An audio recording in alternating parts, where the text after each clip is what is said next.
The evening had stretched on longer than expected, laughter and conversation lingering in the air, even as the last guests filtered out the door. The warmth of the wine still lingered in my veins, a slow, pleasant hum beneath my skin as I moved through the quiet house. My husband had stepped outside to say goodbye to the last of our friends, his voice carrying faintly from the front yard. I exhaled, rolling my shoulders, finally letting the exhaustion settle in as I reached down, my fingers hooking around the delicate strap of my heel. I hadn't realized someone was still watching. The quiet sound of a glass being set down on the counter made me pause, my grip on the strap tightening just slightly. I turned my head, my breath catching for half a second. He was still here. My husband's best friend sat at the edge of the living room, one arm draped lazily over the back of the couch, his gaze steady, unreadable. I swallowed, forcing a small smile, willing my pulse to steady. Didn't realize you were still inside. A smirk played at the corner of his lips. Didn't realize you were putting on a show. A slow heat curled in my stomach, unexpected, uninvited. I let out a quiet laugh, shaking my head, brushing off the way his words sent a ripple through me. Long night. My feet are killing me.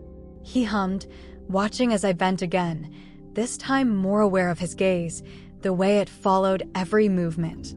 The air in the room shifted, something subtle but undeniable. I should have ignored it. Should have kept the moment light, easy, let the conversation drift to something harmless. But I didn't. You always wear heels this high? His voice was smooth, edged with something I couldn't quite place. I smirked, sliding the first shoe off, letting it drop to the hardwood floor with a quiet thud. Only when I want to make an impression. Consider me impressed. The way he said it, something in my chest tightened.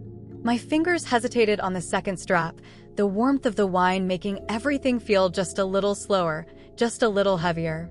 The house was so quiet now, the sound of my heartbeat pressing against my ears, drowning out the faint murmur of voices outside. His gaze hadn't left me. Not once. I exhaled, the silence stretching between us, filled with something unspoken. You should probably go find my husband. A pause. Then, probably. Neither of us moved. I could feel the weight of the moment now, the sharp edge of something we both knew, but weren't acknowledging. His fingers tapped idly against the rim of his glass, but his eyes, they hadn't shifted once. Second shoe, he murmured. My breath caught, my skin prickling with awareness. I should have laughed it off, should have finished taking off my heels without thinking twice. Instead, I held his gaze as I slid the second strap free, my movements slower, more deliberate. The leather slipped from my foot, another soft thud against the floor, the air between us thickening with every passing second. His smirk deepened, barely there, but impossible to miss. Better. I swallowed. Much. A beat of silence.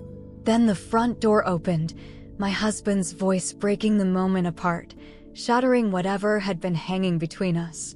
I inhaled sharply, blinking as reality settled back in, as the tension unraveled just enough for me to move again. He leaned back against the couch, easy, unbothered, as if nothing had happened at all. As if I hadn't just felt something shift so deep inside me that I wasn't sure I could ignore it.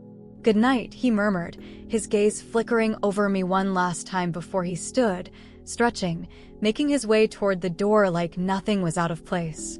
I didn't answer, because I wasn't sure what my voice would sound like if I did. The moment should have ended there.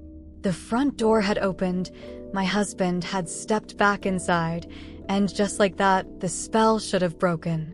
I should have shaken off the weight of it, should have gone about the rest of my evening as if nothing had happened. But even as I moved around the kitchen, even as I smiled and nodded along to my husband's conversation, I could still feel it. The quiet hum of something unresolved pressing against my skin, curling in my stomach, making it impossible to forget the way his best friend had watched me. And the way I had let him.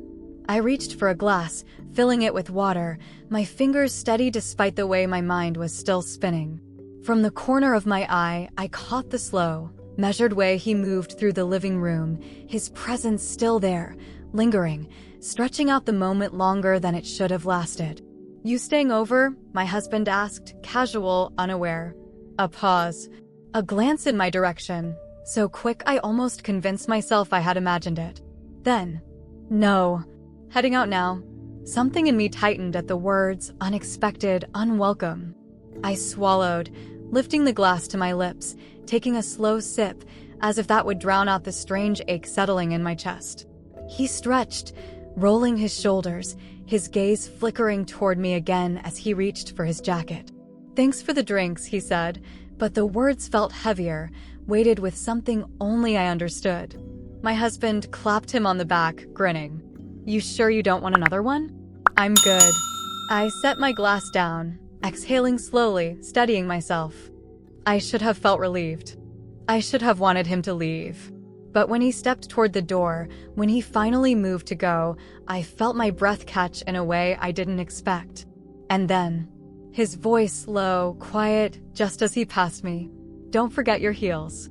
My stomach tightened. My pulse kicked up.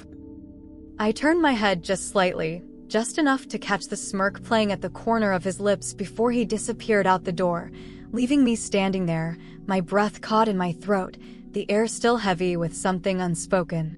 The door clicked shut. My husband kept talking, unaware, moving through the house like nothing had changed. But I stood there, fingers curled against the counter, my skin still warm, my thoughts still tangled in a moment I should have forgotten the second it ended. I exhaled, finally willing my body to move, stepping toward the living room, pretending my hands weren't trembling just slightly as I reached down, slipping my heels from the floor, their weight suddenly heavier in my grasp. "You okay?"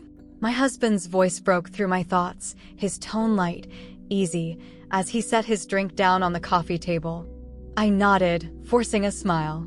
"Yeah, just tired."